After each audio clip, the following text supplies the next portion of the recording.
Alright, what's going on, guys? Try back again. Here to bring you another video. This video is going to be doing a review for the 2013 movie Stand Up Guys.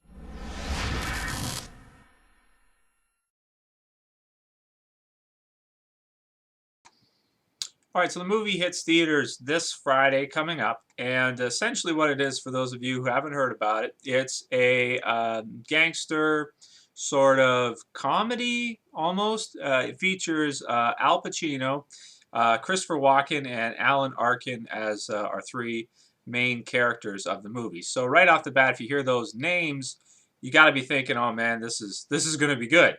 I myself actually am a huge Al Pacino fan. Al Pacino is probably my favorite actor of all time. Either number one or number two.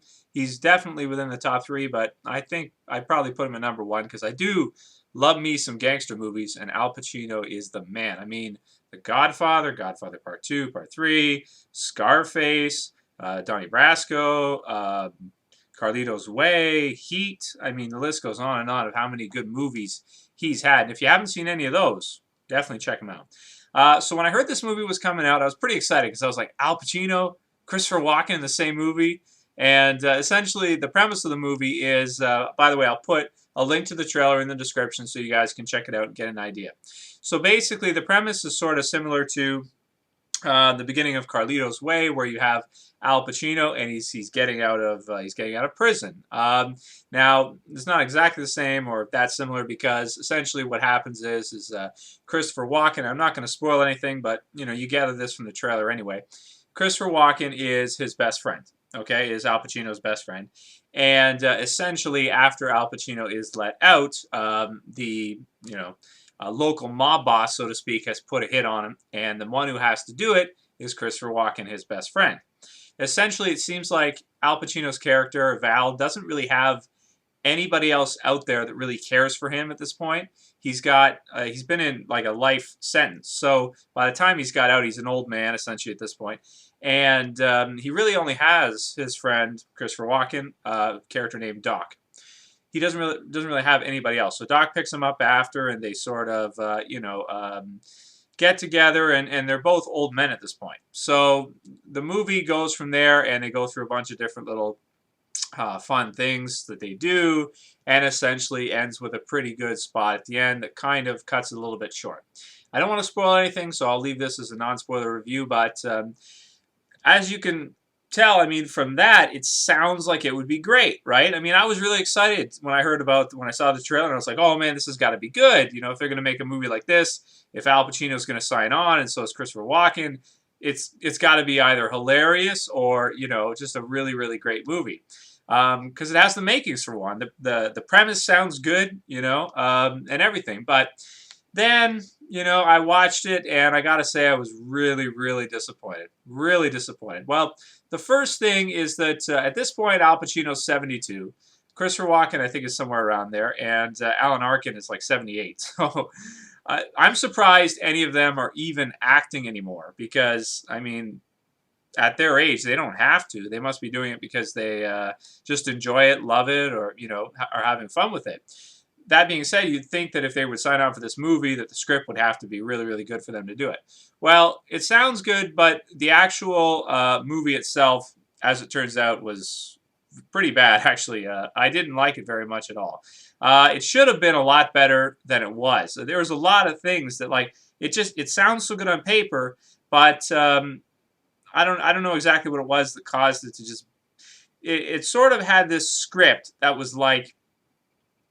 It was trying to be funny, but it seemed like it was written by somebody that really didn't know how to, write one of these kinds of movies. If you had somebody like Quentin Tarantino, let's say, write this, it would have been awesome. It would have been one of the best movies of the year, probably one of the funniest movies ever, or just an awesome, drama-type movie.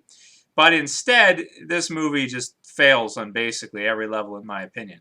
It's awkward. It's not really funny. I mean, there's some jokes in it, literally, where, they're all old at this point, so they kind of poke fun at that, but it's kind of like, it's tasteless. Like, you have Al Pacino, and he takes all kinds of Viagra to, perform, and they go to, like, a whorehouse, and it's just, oh man, the script is really bad. So much so that it doesn't really take itself seriously. So it kind of is like they're doing self-parody, like he's parodying himself, as an actor, and trying to be funny with it. But it doesn't have good jokes. Like a lot of the best lines of the movie are stolen. Like the best line in the movie is, it's time to either chew bubble gum or kick ass, and I'm all out of gum, taken from I think it's John Carpenter's They Live, which is a cool movie. But anytime you have a movie that steals lines from another movie, that just doesn't work. I mean, you gotta. I don't understand how they couldn't come up with some good lines for the movie by themselves. It's like, yeah, I know almost everything's been done before, but you can't come up with something at least unique that would make this movie memorable or interesting or anything. So it's unfortunate because it could have been a lot better than it ended up actually being. But it just goes to show you got to have all the elements there, otherwise it just is not going to work. The script wasn't good enough. They should have rewrote it or gotten somebody better in there to redo it because it really was not good. So anyway, there are a few things about the movie that are fine. Like there's a few little scenes here and there that you probably would like because you get to see Christopher Walken and Al Pacino there together, which we've never seen before. So that's still cool. So I wouldn't say that people who like Al Pacino shouldn't see the movie. I mean, if you're a big Christopher Walken Al Pacino fan, you probably want to see it just because they're awesome, just as actors. But they definitely, with this movie, did not give them enough to do, and I don't think this movie justified having them in it. The script they had probably could have had no-name actors in it, because when you have actors like that, you expect to get something of a certain caliber, and this definitely didn't have it. So I'm not going to tell people not to see it, but definitely if you do want to go see it, don't expect it to be fantastic or anything like that, because in my opinion, this was very mediocre to below average, considering they had such good people involved.